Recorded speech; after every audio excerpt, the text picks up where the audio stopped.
pedicures, and then I got my nails done because I get my nails done once a month because I hate getting my nails done. It is the most irritating thing ever. Like, it's like watching paint dry, and it's really like watching paint dry. I am so ADD, it's not even funny. So I need to be wearing press-ons, but they get on my nerve because they always pop in at the worst time. I've had them pop during interviews, so I go to my guy and he hooks me up. Now, I want to say this. I did not expect to get angry like that. I saw the interview. Anybody that does an interview with me, like, I appreciate that, and I'm going to use my platform to push it. So at the end of the day, a win for you is a win for me, okay? And that's what I always do for all my interviews. I don't care how big or small the content creator is. If you do an interview with me, I'm going to push it. You know what I'm saying? I don't care. So, I had been thinking, about the whole situation about Joe not dropping the interview. Now, Joe and I have since been texting since this ordeal. He is very surprised, and I don't know why. I don't know why he's surprised. Like, I was just like, Joe, okay. And he's like, he just got, like, I literally had to reiterate, like, to him. I said, Joe, he was like, so you gonna make a video like that? Because I sent him a message before I made the video. So it wasn't like he just woke up and saw the video, because I'm real like that. But he didn't do that to me. He didn't send me no message. He just put the video up. Now, he claims the only reason that video is out is because he was responding. I said, but in your response, you still were very, very biased in your response, because of a relationship that you have with this person. I could see if he said, I read the court documents and you were wrong. I don't fuck with that. He literally admitted in the interview that he didn't read it. He didn't read it. He didn't read shit. He didn't read the bankroll. He didn't read nothing. All he did was listen to the BBL. That's it. And hell, the BBLs don't even be listening shit. Be putting their goddamn bodies and shit at risk, all for a nigga that still don't want them. You know what I'm saying? And that's for anybody. That ain't no shots fired at no specific person. Because you know me, I know how to put an ad on it. It's not a problem. Okay? But he was playing dumb, and I was like, Joe, like, no cap, like, you really... Like, it's hard for me to get hurt, but you really hurt me because you played me. You played me. Like, I could have took that interview anywhere. Anywhere. They would have flew me out. They would have put me in a hotel. Everything. But I took my ass down to the hood, bitch, and got bodied. You understand? Like, and got bodied. And so, people are saying, like, well, why would you bring up his allegations? I said, I brought him up in the interview that we did, too. Now, I don't know if he's going to cut that out. But the fact that you're cutting, the only thing Adam did in our interview is bleep cuss words so YouTube will turn it green. What are you cutting? What are you cutting? Like, everything you tried to come at me with, I literally stood my ground with all of those men there. And I could just see Melissa Ford visibly doing this every time I was talking. She was like, yes, yes. Like, this is how she is signaling me. But she didn't say shit. But everybody saw her. And they was like, say something. And she's just like, she said it already. She said it. What she said. You know what I'm saying? Like, my thing is, like, I just felt that, I don't know, maybe I'm gonna be honest with you. This is where the emotion part comes in, and this is why I feel that we need, solid leaders in our home. I'm gonna be honest with you. My husband, like, he didn't tell me not to do the interview with Joe. He just felt like, you don't need Joe. Like, that's my husband. And that's why I came on here, because my husband was like, he was sitting beside me, and I didn't even know I was going to get angry. And he was sitting beside me because he was asleep, waiting on me to come out of the nail shop because it took forever to do my nails because they was cleaning up the fight and stuff. And I said, I need to get my nails done. I capped him. And so he went into the truck and fell asleep outside the nail shop. And then I came to wake him up and I was like, hey, I got to promote this interview. You can, go sit in the driver's seat. All I need is like 15, 20 minutes. And he was like, okay. So he went and laid down. And then when I was talking to y'all, I didn't even know that I was getting angry. That's why I need anger management for real. Well, my husband said I don't need it. But I didn't even feel myself getting angry. It just happened. Like, it really just fucking happened. I was like, the fuck just happened? So we drive off. My husband was like, because I ended up getting in the passenger seat. And he was like, don't you ever in your life, ever let anybody see you get mad like that again. He said, you know what that reminds me of? And I looked and I was like, damn. I'm like, but baby, what about the message? He said the message was fine. The message was perfect. The message was everything. But you lost control. You don't ever have to lose control because you got a whole team that got your back. So you don't ever need to lose control. I know why you feel like you have to, because so many people are depending on you. He said, but you don't ever have to do that because you will have the world that has your back. And he was like, I don't ever want to see that again. He was like, that reminded me. And it kind of like was a gut punch, right? He said, that reminded me of that video you made of, oh girl, and I didn't know you made that video and you were angry. And that video was taken out of context because of your anger, not because of the message, but because of your anger. And they use that video against me. Like, I'm thinking I'm in court to basically highlight, okay, if somebody's suing for defamation, how were you defamed? The trial turned to my character. Like, it didn't have anything to do with the other person's character. It had everything. It turned into me defending myself. And I'm like, I shouldn't have to defend myself. This is defamation. Like, you're saying that you were defamed. How? Like, you understand what I'm saying? And I understood. He was like, that, you can never let that happen again. And he was like, and that will never happen again. And I had to think about it because, I was still in the heat of the moment and my adrenaline was going and I didn't see it happening. And he was just like, no. And I'm like, but baby, they fucking with it. He was like, I don't give a shit what they fucking with. He said, it feeds into that notion of angry black woman. And you're not an angry black woman. You rarely get angry. But when you do, they're going to take the worst part of you and highlight your most vulnerable moment and highlight it and say, this is who you are, when we know that's not who you are.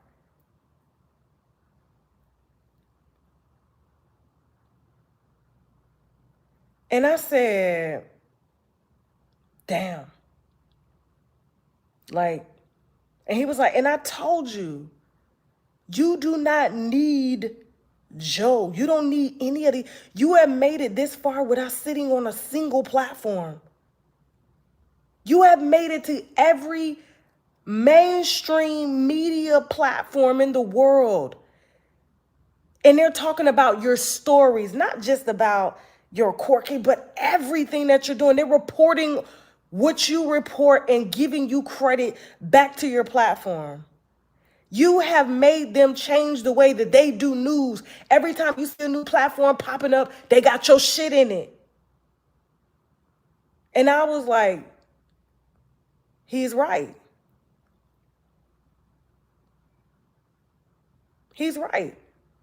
And I said, damn, like, that was really fucked up. And so for that, like, I do want to issue not only an apology to y'all for my behavior, but to Joe Budden, because I could have got that message across without getting angry. And when you lose control of your emotions, that's not being in control. That's not being a good leader. That's not being, even though as a leader you serve the people, like you're not a leader. The people lead you.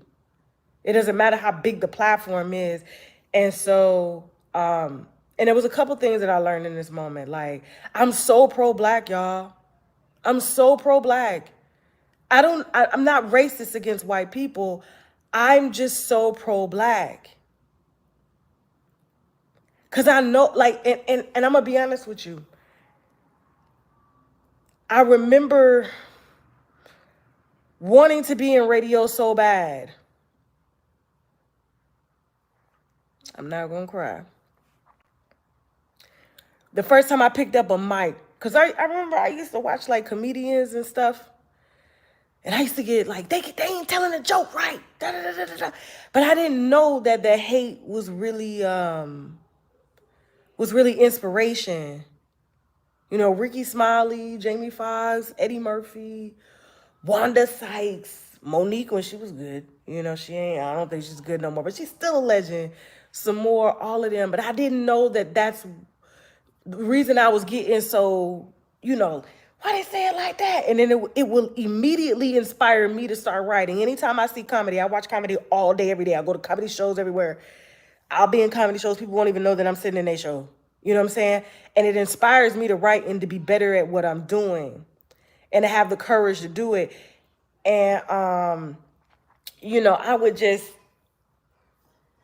my daughter, but I would just be like, they ain't saying it right. Then when I see preachers on the stage, I'm like, they shouldn't have said the sermon like this. But I didn't know, like, I'm sitting up there hating, right? I can do it better. And the whole time, you know, God is inspiring me. He's using their message to inspire me so that when it's my turn, I know how to do it. You know what I'm saying? And so, like, I remember when I wanted to be in radio so bad, none of my people would give me an opportunity at all. At all. Like, I had to go and work at white stations. White stations. You talking about a person that believes in segregation now. Now I believe, you know, we should all come together as a people, as a human race for the betterment of the people. But when it comes to us surviving, I feel that we do better within our own culture, our own people. Like, that's why, you know, when I go to Africa, I'm like, oh my God, like, this is so amazing. Like, everybody late for work, everybody entertaining, everybody loud.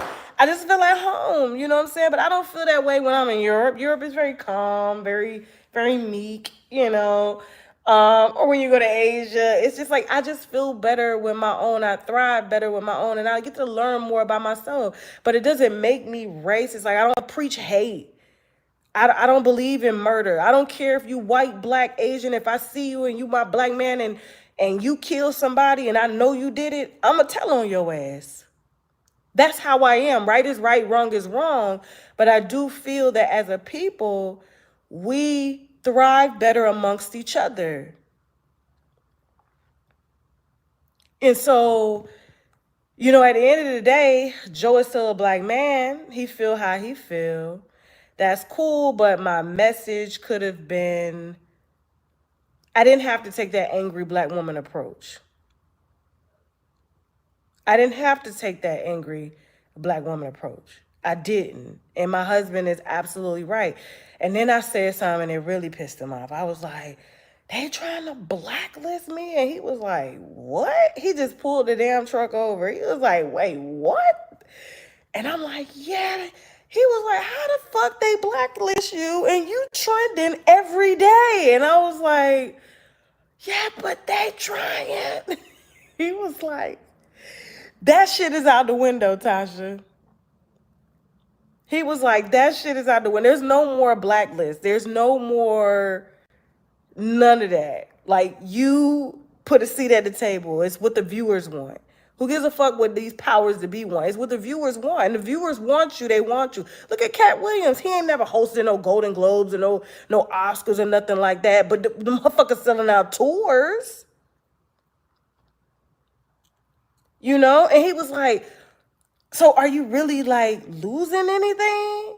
Have you lost anything? Like, for anything, people now see who you are, how strong you are, and you're getting better every day, and you're not opposed to taking constructive criticism, which makes you better. And I had to be like, that's why I married him. And he says it so calm. He says it so calm. And so, Joe texted me. He was like, you sent me a message like this, and you got all these winos dragging me. And I was like, I said, you really hurt me. I really did. I said, you really fucking hurt me. And he was like, I forgot what he said. I have the messages, but I forgot what he said. But it ended up, he was just like, well, I was responding to a video. I said, but when you responded to that video, you intentionally said what you said, right? Even Melissa Ford was like, wow, you're not going to drop it. I done got people calling me from LA, from New York, saying that his crew was bragging about this interview because it was that powerful. And they're like, he ain't going to drop it now? Because I was just like, I'm just like, okay, whatever. I should, my thing is, like, I wasted my time, my energy. And then he's like, well, we could have had a conversation. And I was like, but I had a 3-hour conversation with you on your show. So what do we need to have a conversation about? If I already had a conversation with you, why do we need to have another conversation? The fuck you think who the fuck you think well, that's not what I'm talking about. We should have just had but you didn't have no conversation with me when you got up there and said what you said about you choosing sides and not considering the aspect of the person that is upset about you sitting down with me. And I said, how could you say that? And I literally texted them back and I said, so you gonna say you didn't consider that aspect, but the whole interview you brought it right back to that person. And you defended that person without reading the court documents because of what she said. And that's what he said. She said, take it down. She warned you. So now I know that that's how he operates. It's all bark and no bite. So you're just going to go off of what somebody just say. So we can't trust you to deliver news with the utmost integrity to the best of your knowledge. We're not going to always get it right as media, but I'm a personality, not a journalist. I share my opinions. You understand what I'm saying? And I share the opinions of others. And I can be held liable for my opinions and the opinions of others. Especially if you can't prove those opinions. Allegedly don't save you. An opinion doesn't save you. And so anytime we open up these here phones and we disseminate anything, you instantly become a liability. It's the nature of the beast. It's like give or take. It's like you buy a house. The house is beautiful. The house gonna give you problems. You got to spend money on the house. That's everything in life. That's what having these platforms are. So there's no way you're going to be able to make yourself sue-proof or liability-proof at all, especially when there's a system built to target your money to keep the courts in court. You know what I'm saying? So and the only person that wins are the courts and the lawyers. So my thing is I'm not going to continue and let me make this very clear. This was the bulk of my message. Yes, I did a PR run. That PR run is over for that part of my life. There needs to be no more, anybody ask me a question about that person, crickets. It's 2018. We're in 2023 now. We need to just talk about how we're going to get this money. But if you blackballing interviews and things like that, how you supposed to get your money? That's what I'm trying to figure out. Because if I go work at Golden Corral, you not going to get the money. So it's best you let us both win. Right? Or do you not want me to win and you want to collect pennies? So that's why I'm thinking you really need the money. And you should want your money. If you were really, really hurt or defamed or somebody did something, you should want your money. But if you are blackballing or trying to shut down things that bring you money, it defeats the purpose. You're not helping yourself. The millions of dollars that you want, I'm trying to get it. I'm trying to give it to you. And I'm not about to revisit 2018. And this is the bulk of my message. I'm not about to revisit 2018. And like I just said, I sent a tweet out on Twitter. I said it'll be real funny if I send out and start uploading, because I got a whole bin over here of all the court transcripts. Every single one of them. There's a such thing as, let me tell you something. Because everybody's like, oh, you know, but if you didn't do what you did, the court wouldn't have found. True. But there's a such thing as feeling, you know, sorry for somebody that does probably have something. It's kind of like, you know, the girl that got HIV on AIDS on TikTok, right? People feel like if I were to take my platform and use it to highlight her, well, she shouldn't have been out here fucking. A jury would sympathize with her. A jury would sympathize with her. And here's the thing. I didn't admit to lying about anything. What I admitted to was there are some stories that are sent to me that I don't believe, right? But I have a duty to disseminate those stories and let y'all figure that shit out. I could very well know that a story is fake, right? But if the bitch is going viral, I could say with my opinion, I don't believe it. And I've done that over and over and over again on my platform. But my duty is to y'all. Get the story. Get the story.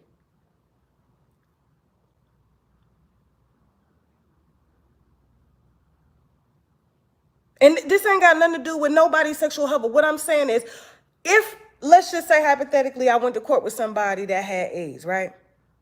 And they're going through it. And I'm on the internet, fuck you, whether they got AIDS or not, they still got feelings. They could be emotionally hurt. Right? It could already be devastating enough that they have this disease. And a jury would be like, wow, why are you weaponizing your platform to do that? Do you understand what I'm saying here? We got 12 jurors that are supposed to be of our peers who are regular people who do not have a background in law or understand what law is or how cases work. They're given instructions by a judge and are charged by the judge to use the best of their moral ground to ignore any personal feelings and rely on the law. But how many black men, how many people are innocently sent to jail by juries based off of emotion and ignoring the facts? I have apologized for what took place on my platform, not once, not twice, not 3, not 4 times. For whatever she felt that I did to emotionally scar her because of what I published, then I apologize. But I am not going to keep singing these apologies into 2024. That's done. We're trying to get the money so we can move the fuck on. That's where I'm at. And whether people want me on their platform or not, I don't need their platform. I don't. But I chose to do the PR run because you guys deserve to get to, for people to ask me questions outside of my own comfort zone. It's easy for me to control the narrative on my own platform. But when I go and sit on somebody's platform and they say, well, is there any things we can't talk about? Nope, we can talk about everything. Shoot. Because I'm not scared of shit. I'm not scared of nothing. But I'm not, y'all can sit up and bring this up. Y'all can bring it up, but I guarantee you, like I said, that person is deleted from my algorithm. We try and get this payment. Everybody happy.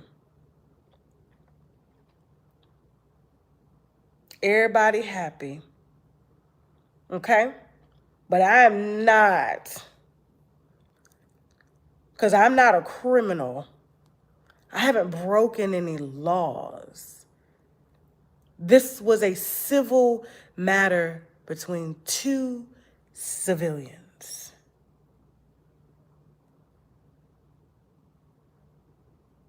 Okay? That's it. Haven't broken no laws. All these rumors out here and I'm not going nowhere. Everything was on the table. Everything is on the table. And that's the part that like really fucks everybody up, because they're like, you just went into court and said that? Yes, I don't have anything to hide. I don't have anything to hide, but I am not. And I refuse to allow anybody. And now this right here, it's going to have to be a group effort. Matter of fact, Mr. Kibi going to have to be like, yeah. Like, for me to sit on anybody else's platform, Mr. Kibi going to be like, he going to be the final say. Because he did give his thoughts, but he didn't tell me yes or no on this. But he did tell me, you don't need Joe. He was like, I don't think you need Joe. But if you want to do it, do it. That's what he said. And now, look at where we at.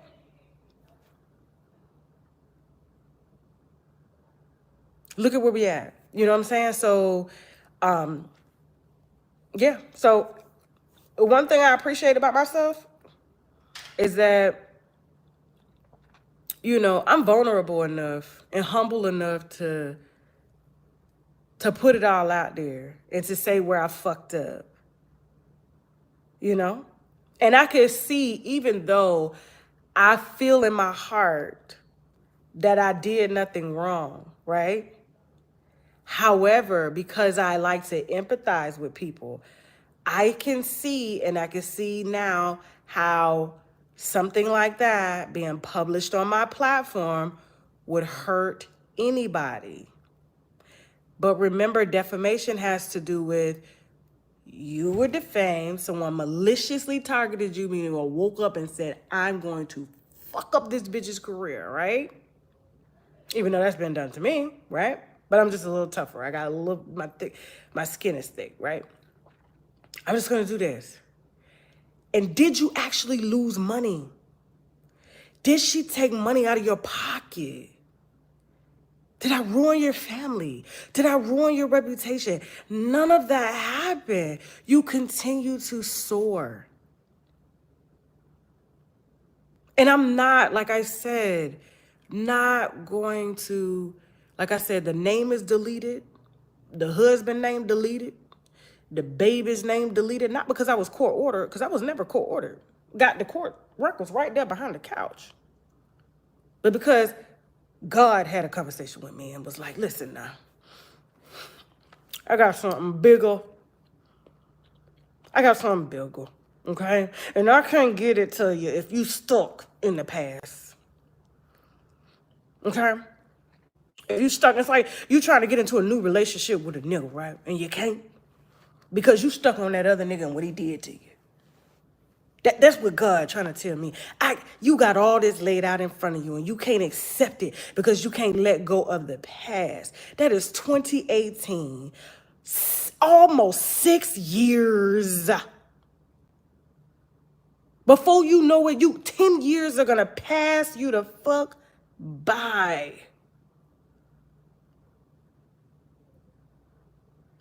People are tired. Hell, I'm tired. Okay? I'm tired. And like I said, whatever you need me to say, I'm sorry. I'm sorry. But you got the judgment. I'm trying to pay you. Okay? But we ain't finna continue to do this. I've served my time. Okay? I've served my time. And I'm trying to get to the other side and won't be able to do it until I decide to take back my power and let this go. And how does that start? Don't say a motherfucking thing about these people at all. And I needed to go through this. It needed to happen. It had to happen. Because if it didn't, and I had millions of followers, now in my interviews, I'm very careful. Like, I'm going to be honest with you. Like, bitch taught me a lesson. Okay? I had somebody say, yesterday we was running an interview. I was like, the girl was like Nicole. It was Nicole Murphy. Y'all check out that interview. But it was by Nicole Murphy, man. And the lady was like, he's a R word. And I paused. I was like, I verified everything else but this R word. That is not to be taken serious. Because, like, sitting down with First Amendment right lawyers now, First Amendment right lawyers, they teach me to the best of their knowledge how to go about disseminating stories and being objective, but yet still being able to voice my opinion in a comedic way.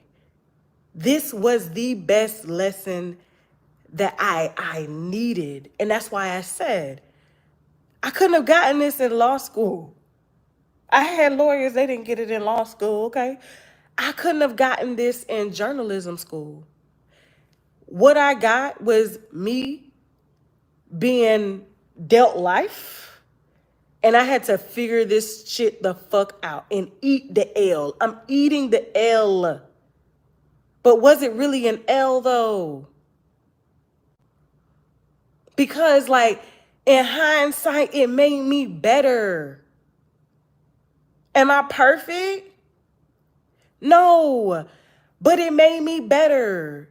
And I have the ability to make $4 million with a platform like this. But if that person wants her money, you gotta let me work, child. Because working at the Popeyes ain't gonna get this money. You want me at the Popeyes paying $4 million, or do you want me doing this and letting you see that you taught me to be a better me, and I gotta pay for that shit? That shit will never happen to me again. Ever. Ever.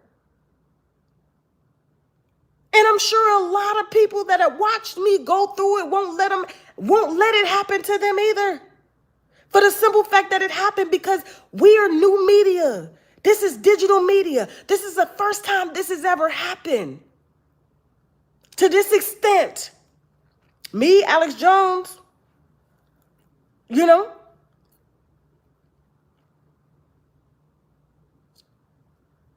But I am not a victim. I needed to go through this. I'm glad that I went through this. I apologize, like I said, for all that mess that took place on my platform. And we have learned to do things better. Despite me getting angry sometimes because I'm human. But even in that video with Joe, I didn't defame him. But I could see how the words will be taken out of context because of the energy. Even though I knew my energy came from a very vulnerable and truthful space, that you, my friend, have been accused of doing things like I've been accused of doing things. And the public says you did it. The difference is you didn't go to court. But had you probably would have went to court, the court would have sided with them Latina women too. especially against you, because all they had to do was put up your videos of you screaming to the top of your lungs when you on a drug binge. Come on now. And then you sit up and you admit that you didn't even read it, but you wanted the views. I should, and that was my mistake. I will never, ever, ever going forward, especially the way black men. And I had to get off that conversation because I was gonna start crying. The fact of the matter is, I always wanted to be working for black media, working for black radio stations, but they always tried to find a way to shut me the fuck down. But white people trained me in this. They didn't train me on the news that I'm doing. They trained me on how to run my business. And they're still training me. My black people are not training me. But I turn around and I train my black people. That's a damn shame. That's what makes me cry. That's what hurts my heart. My daughter tells me, Tasha, Mama, you think like a white man. Well, those are the ones that trained me, but they didn't train me in gossip. I remember Clark Howard telling me when he walked me around his studio and he let me see his studio and shit like that and how he broadcasted and how he's not welcomed in traditional media. So he had to go and buy his way into traditional media. So he syndicated all over the world, but he pays for that syndication out of his own pocket. He said, he said, anything that you see here, like he was like, Tasha, whatever it is that you do, don't never let nobody bring you news. You find the news yourself. Those are some of the greatest broadcasters. Because if you're regurgitating what somebody else is telling you, that's not your shit. That's not you. That people might as well follow the person that's giving you the news. So I make sure that I find my news myself. There was so many things that he taught me. And there's another gentleman that I leave anonymous, but he's in the Radio Broadcasting Hall of Fame. He's a white guy. Taught me how to structure my show, how to format my show. That's why you see a lot of the similarities that radio personalities do when we start off, we do an intro, and then I tease what's coming up, and then, you know, I'm always in the middle. I'll stop when it's about to get good, and then I introduce some stuff to keep you listening to the whole show, and before you know it, I got 15,000 people that hold and don't go nowhere. And shout out to Rick Party. Shout out to Rick Party, because that's a black man in radio that I consider a mentor of mine, who has literally been giving and dropping jewels to me to ensure that I position myself in a way to where people may be scared to work with me, but they won't be scared of money, especially if they're trying to get it.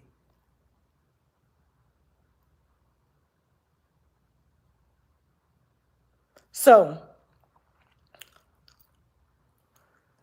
I wanted to come on here and say that I could have delivered that message because it was good up until, like, you know, the first 8 minutes. But then I just got angry and I got emotional. I'm a woman. But I could have said that same message without, because y'all ain't never even seen me be that angry. I don't even see myself being that angry. I don't get that angry like that. And then my husband, he was just like, but I told you didn't need that nigga. I told you. It doesn't make or break you. Your platform is more powerful than his. He has celebrities sitting over there, but they ain't making as much noise as you. Yeah, they may get the views, but the impact, it's the impact of you not having a cosign and still keeping all eyes on you. Like, that's what makes you who you are, is you don't need to sit beside anybody to validate yourself. And that's what my husband said. And I was like, damn, he right.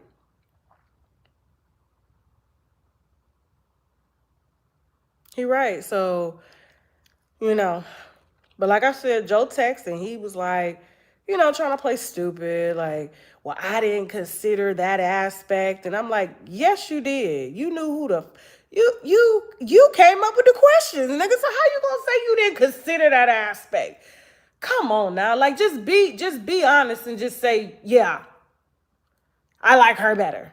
Fuck it. I'll respect you more.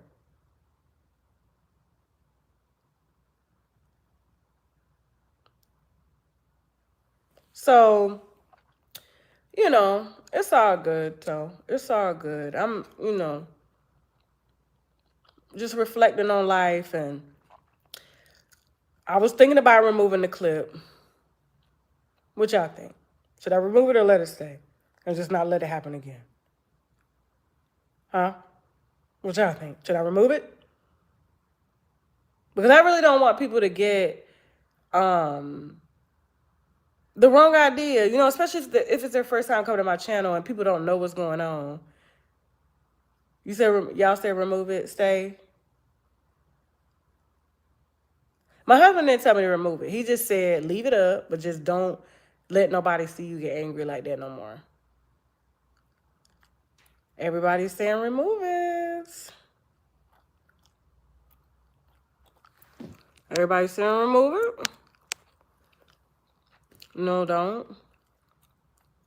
Y'all are confusing me. Okay? But I do apologize. I apologize to Joe. I apologize to y'all, to everybody. And, yeah, and to people that's saying that, like, you know what? I ain't even got to address that there. Because it's like, it doesn't make any sense. And, like, the thing about it is there's a few naysayers that always just want to pick out certain things, but they don't look at the context of the entire platform. And, just as much as I talk about Black people and what we do, I highlight us, I celebrate us, I drag us, I shed light on women who have been abused and things like that. I've even defended Black men who have been falsely accused. I just heard Duty Low say to DJ Academics the other day. He said he wanted to kill himself when that girl came out and said that. But you know what? He didn't, because I saw straight through the lies. And I helped him to clear his name, a Black man. Like, those are the things that I look at, and I have to remind myself when people try to come up and try to say that I do this and do that. But how many Black men have I cleared? How many Black men have I helped put in jail for violating women or other people? Right is right, is wrong is wrong. I don't give a fuck if you Black, white, Hispanic. I don't give a shit. If you fucking with people and you not spreading love, like, there's a difference. Like, yeah, we could talk shit about each other. And I think people need to have thick skin when it comes to words. You know what I'm saying? Nobody should die over words. It's crazy to me. Like, that's crazy. It shows emotional immaturity. Like, but the moment you start to put hands on people or do, no, I'm fucking snitching on you. You got people, and I told Joe Budden and them niggas, I said, so you mean to tell me just because it was 2 examples? Let me give you 2 examples and I'm gonna get off here, right? It's 2 examples. I said, so you mean to tell me just because somebody's your boy, because Flip said that DJ Envy is his boy, right? And he ain't reading that shit. I said, you know that nigga did that shit, right?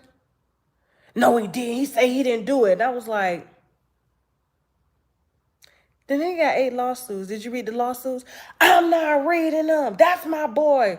So I was like, you know what? That's some weak nigga shit. And I told him that. I said, so if your boy shot somebody and it happened to be somebody's child, whether we're talking about minor or an adult, that is still somebody's child. A mother has to bury their fucking child. Just because that's your boy, you ain't gonna say nothing?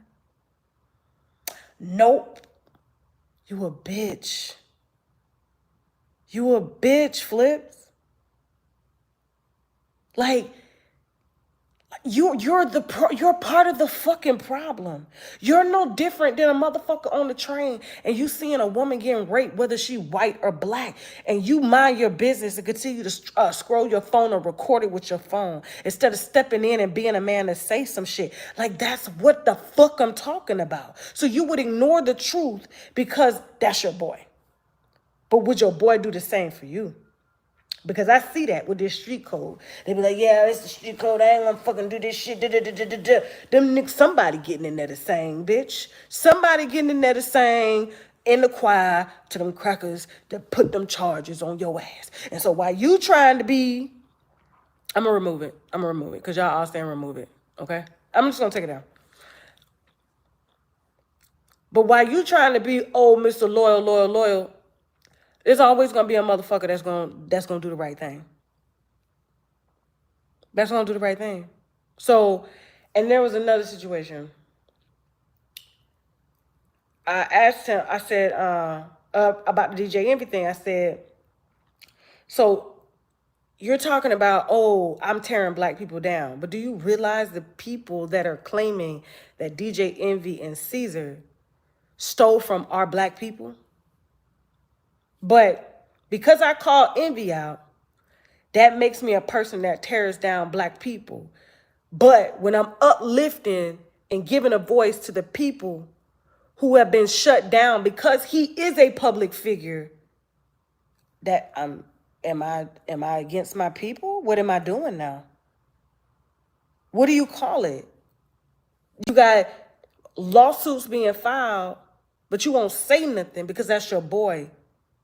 But I'm wrong for looking at the court transcripts and listening to their stories and making my own judgment. And by him saying, DJ Envy, well, I was scammed too. So where's your lawsuit, nigga? If you was scammed and gave $500,000, why you ain't filed no lawsuit? But me helping the 8 families that he took money from, and we're going to say allegedly, that makes me bad?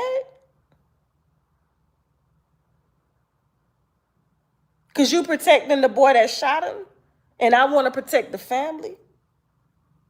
But I'm bad for the community. I'm toxic to the community. Are you listening to yourself? And that's why, and you know, it's a shame because black men are the kings, but they have lost their throne because they have no backbone.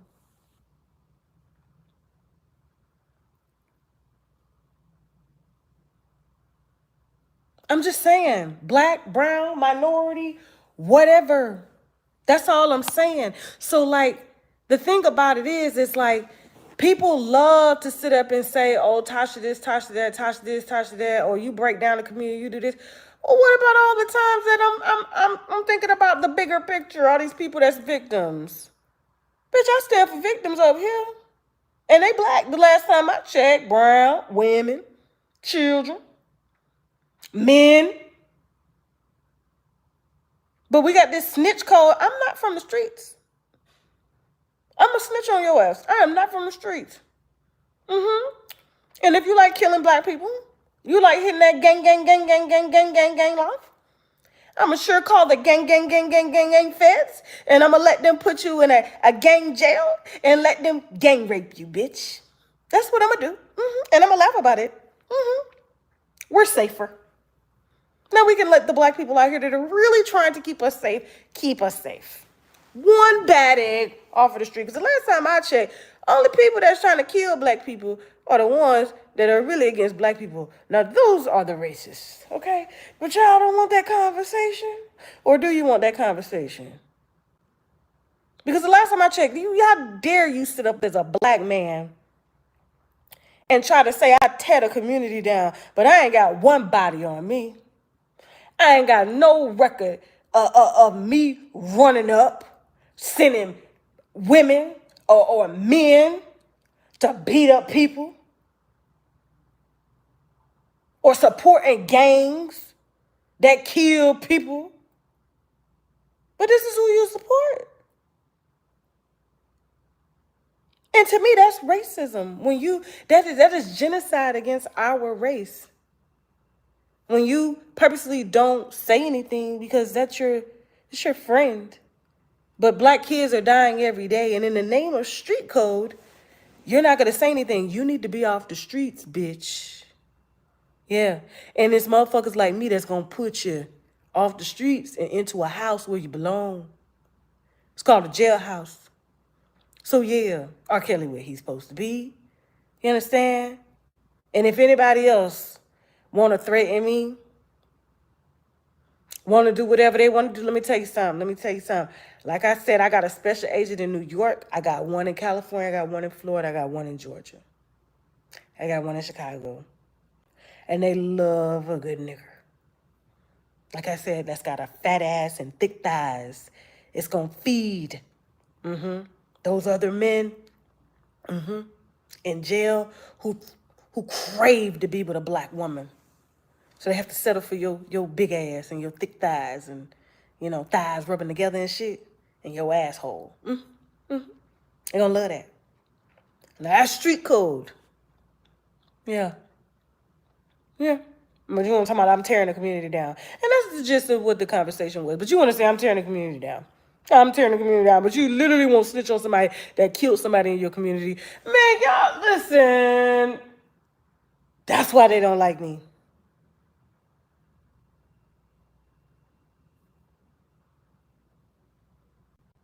I do the right thing. I do the right thing. Even if I didn't do anything wrong, I still do the right thing. Okay? You may not understand because a lot of people have a hard time thinking, just kind of going with their own thoughts. They like to go with what the majority says. And that's what happens a lot of times. People like to go with what the majority says and stuff. And that's cool. But just because the majority of the people say it don't mean it's right. Don't mean it's the right thing to do. Okay, so listen, I'll tell you what. It's what time is it? I've been on here for an hour. I will take it down. I'll take it down before I go to bed. So y'all better watch it, download it, whatever you want to do, but I'll take it down. But I stand behind the message that I said to Joe. Okay? However, I shouldn't have gotten angry like that. And it's because, my husband helped me to see that. And I told him I would go on live later to basically clear it up. He didn't ask me to do it. He was just like, that'll be a good thing to do, to show your vulnerability and to let people know, I shouldn't have handled it this way. Which he's right. I didn't have to handle it this way because I didn't even have to sit down with the motherfucker. Do you understand what I'm saying? But, when you make decisions, you got to be able to eat whatever decision that you made and just live with it. And so I have to live with it. So, I love you guys. And, I'm going to go ahead and get in the shower and take my ass to bed. And I'll see y'all on Monday for happy hour. Don't forget to get your tickets to my October 20th Wine, Gossip, and Comedy show, taking place in Miami. Flight